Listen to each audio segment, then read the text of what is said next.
Laparoscopic surgery সেটি করবার পর আসলে পরবর্তী সময়, পরবর্তী 1 মাস 15 দিন কিংবা 10 দিন কোনো আসলে প্রিকশনের প্রয়োজন হয় কিনা, সতর্কতার প্রয়োজন হয় কিনা, কিংবা সচেতনতার কোনো জায়গা থাকে কিনা, এবং ফলো আপ, অনেকগুলো বিষয় কিভাবে আসলে সবগুলো বিষয় নিয়ন্ত্রণ করা হয়ে থাকে।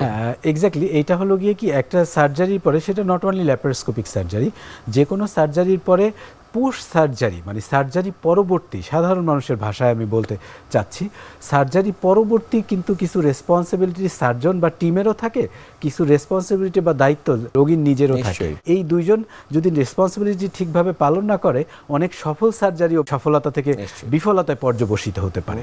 সেটা কি, ধরেন সার্জারির পরবর্তীতে সার্জনের দায়িত্ব হলো রোগীকে শিখিয়ে দেয়া যে ভাই আপনি একটা নির্দিষ্ট সময় পর্যন্ত বিশ্রামে থাকবেন, একটা নির্দিষ্ট সময় পর্যন্ত আপনি এটাকে ড্রেসিং করবেন আপনার ক্ষতটাকে, আপনি একটা নির্দিষ্ট সময় পর্যন্ত ওয়েট লিফটিং করবেন না, আপনি একটা নির্দিষ্ট সময় পর্যন্ত এই অ্যান্টিবায়োটিক বা এই ওষুধটা কন্টিনিউ করবেন, ডিসকন্টিনিউ করবেন না। এটা হলো সার্জন শিখিয়ে দিবে এবং ডিসচার্জ পেপারে একেবারে লিখিত দিয়ে দিবে, যাতে ইনস্ট্রাকশনগুলো রিটেন থাকে। এই একটা কাজ। পাশাপাশি একটা কমিউনিকেটিং নাম্বার দিয়ে দেয়া, যাতে রোগী, কারণ রোগী তো দুর্গম এলাকায় চলে যেতে পারে, রোগীর সাথে আমার যোগাযোগ আর বন্ডিংটা থাকবে। রোগী কোনো একটা কিছু রিটেন ব্যাপারটাই বুঝতে পারতেছে না, অথবা সে কোনো একটা কিছু নিজের মতো করে বুঝে ফেলতেছে, এই কনসেপশনটা দূর করার জন্য একটা কমিউনিকেটিং নাম্বার থাকবে। রোগী ডাইরেক্ট আপনার সাথে যোগাযোগ করবে যে ডাক্তার সাহেব, সার্জন, আমি এটা বুঝতে পারতেছি না, আপনি আমাকে হেল্প করেন, বুঝিয়ে দেন। সো একটা কমিউনিকেশন নাম্বার দিবে, রিটেন কিছু ইনস্ট্রাকশন দিবে এবং রোগীর সাথে একটা কমিউনিকেশন রাখবে এবং বলবে যে একটা নির্দিষ্ট সময় পরে আপনি আবার আমার চেম্বারে অথবা আমার স্বাস্থ্য প্রতিষ্ঠানে এসে আমাকে রিভিউ করে যাবেন, দেখিয়ে যাবেন। আর রোগীর কাজটা হলো গিয়া এই নির্দিষ্ট সময়ে সার্জন আপনাকে যে ইনস্ট্রাকশনগুলো দিল, দয়া করে সেগুলো মেনে চলবেন। আপনার নিকটস্থ প্রতিবেশী কি বলে দয়া করে সেটা শুনবেন না। অনেক ধন্যবাদ আপনাকে আমাদের আজকের এই অনুষ্ঠানে আসার জন্য। থ্যাংক ইউ স্বাক্ষর।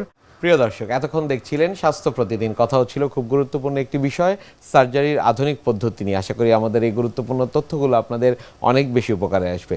অনুষ্ঠানের পর্যায়ে দেখে নেব কি থাকছে আগামী পর্বে স্বাস্থ্য প্রতিদিন অনুষ্ঠানে। হৃদরোগীরা যারা বিশেষ করে আনস্টেবল, এরাই সাধারণত রোজা রাখলে একটু আনস্টেবল হতে পারে।